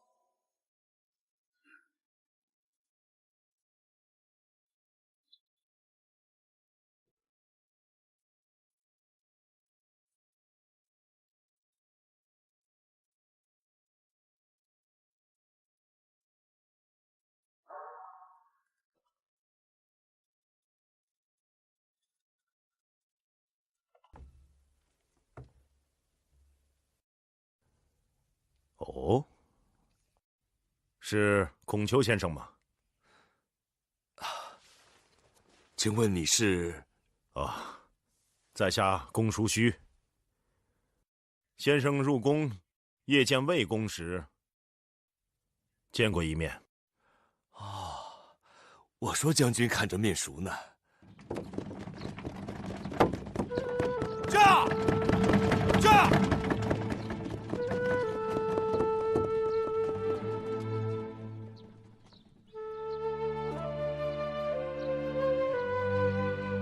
先生进去有多长时间了？怎么还不出来？没多长时间，可能正和公叔胥谈着呢吧。不会出什么事儿吧？应该不会，耐心点，再等等吧。我看是凶多吉少。你。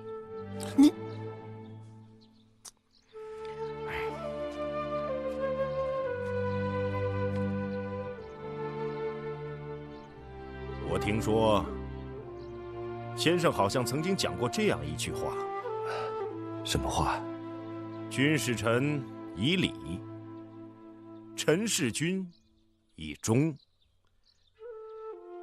他魏公宠信淫妇，祸害忠良，待我无礼，把我流放到如此荒蛮之地。哼！既然如此，那我公叔自然也就不能尽忠了。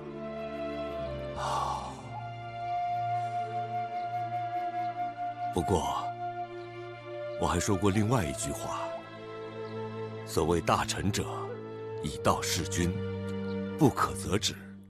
做大臣的，首先应该以道事君。如果君主的所作所为的确不合于道，那么大家到此为止，怀才远去也就罢了。这起兵谋变，乃极端之举，未免……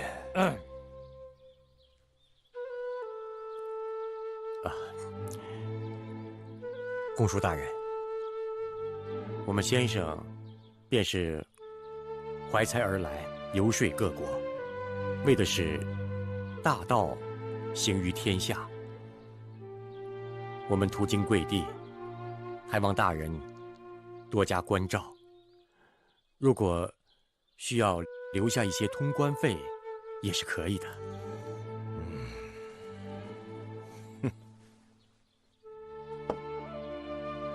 这算什么？过路费吗？当着先生的面侮辱我，我是那种小人吗？哼！不，我绝不是这个意思，我只不过是行路心切，望大人见谅。凡兵家起事，必封锁消息。这几日封关，往来行人一律不许出入。哼，免得有人去魏都地丘通风报信。所以只好委屈先生在我这小地方住几天了。可是我们只想穿城过关，绝不会走漏消息的。我凭什么相信呢？言而无信，非君子也。哼，君子就可信吗？魏公也称自己是君子呢。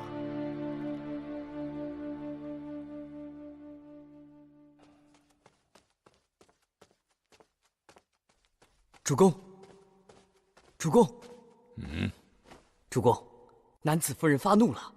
怒？冲谁呀？南子夫人说，那公叔胥本该杀，主公却将他流放仆役，酿成祸害。既已如此，主公何不派大军攻打，剿灭逆贼？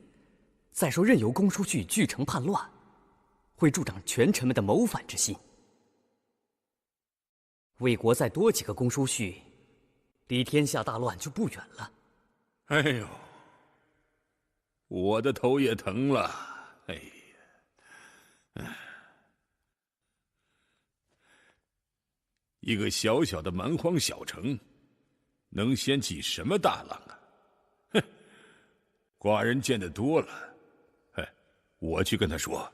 主公，南子夫人说，主公不发兵，他就不见你。唉，这么使性子，真是娇惯坏了。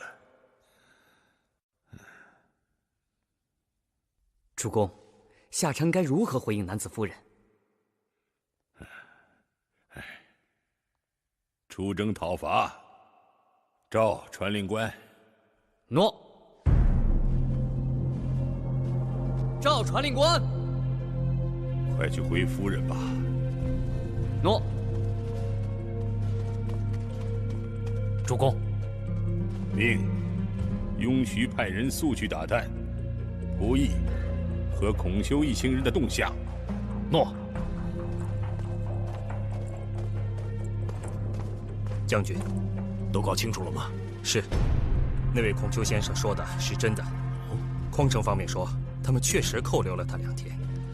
2天前，他们刚刚离开魏国，途经那里要去陈国的。这是真的？是。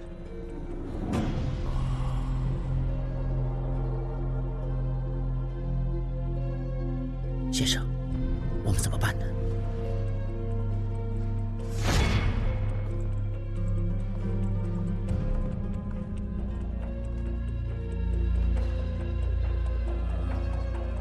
哎呀，我公叔胥一向敬重先生，绝不想有意为难先生。放你走，可以，但有条件。什么条件？从东门出城，还要发誓，绝不北上回魏。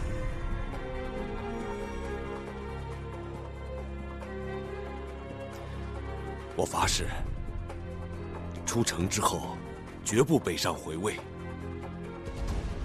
那就一言为定。一言为定。开门！子路哥，子路哥，先生没事，他们答应了，让我们快走。我们可以进了，先生在里边等着。快，大家快走，快！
放行！等等，先生，等等！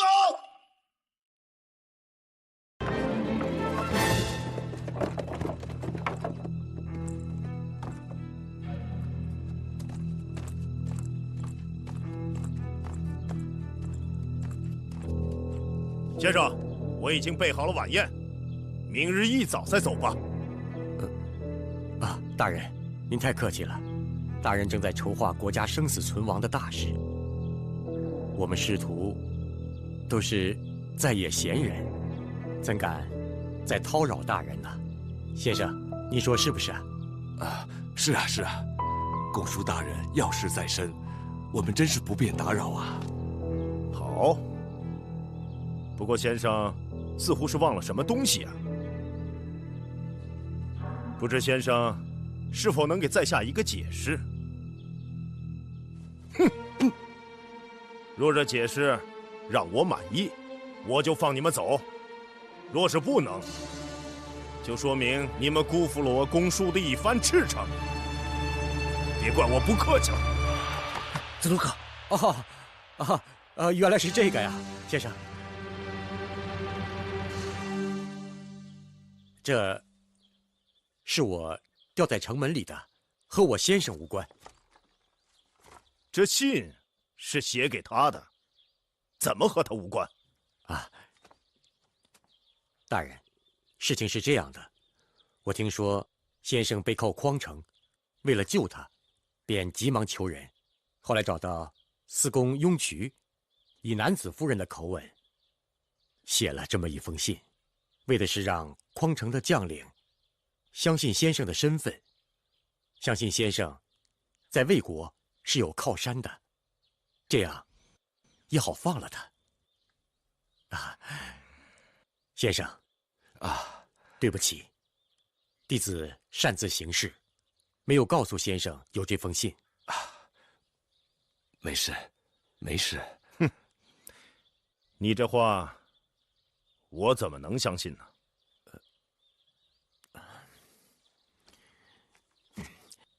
大人您想，我先生在魏国待了整整1年，就是因为不想投靠那个女人，这才落得迟迟不见重用，不得不远走他乡。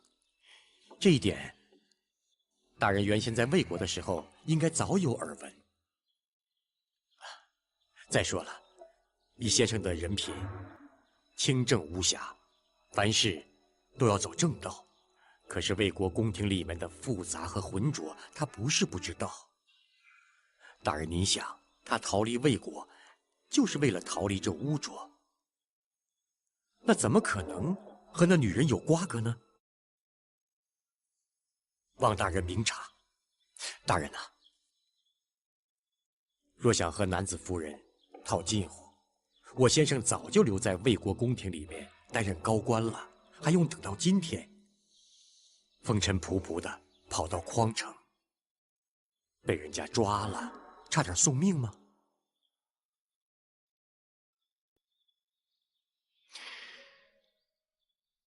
似乎有道理。姑叔大人担心，也是情理之中。若是公叔大人还是心存疑虑的话，不妨这样啊，您把我留在这里，扣为人质。为了稳妥，你也派出一个人，跟随我先生和众弟兄去陈国，看看我说的一切都属实了，再放我走，如何？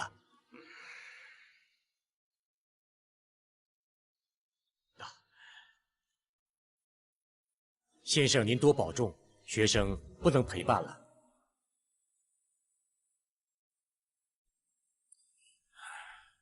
子贡啊，慢！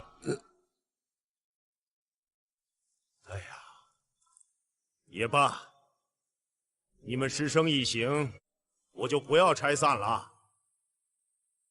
先生，难得你有这么一个能干的学生，公孙得罪了，后会有期。哪里，后会有期。开城门，放行。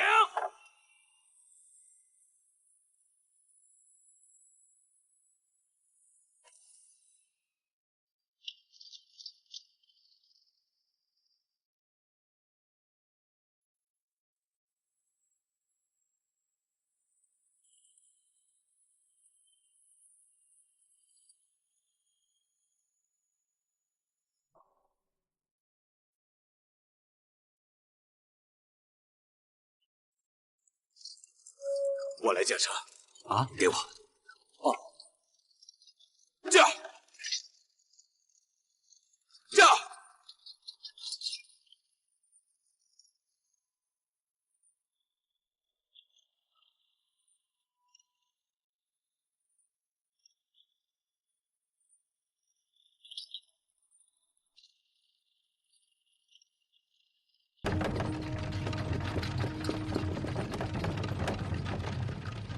先生，这是朝哪儿走？不是该朝南吗？不，我们朝北，回魏国。驾！回魏国？您不是答应公叔大人不回魏国了吗？是啊。那先生不是失言了吗？君子难道可以言而无信吗？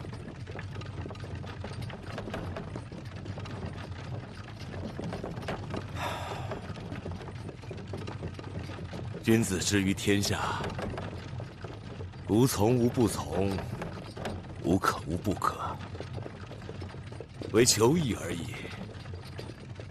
大道若能行于天下，我又何必在乎蒙受无信之恶名呢？况且，胁迫之下说些违心之言，也是不得已啊。想来，神灵也不会怪罪的。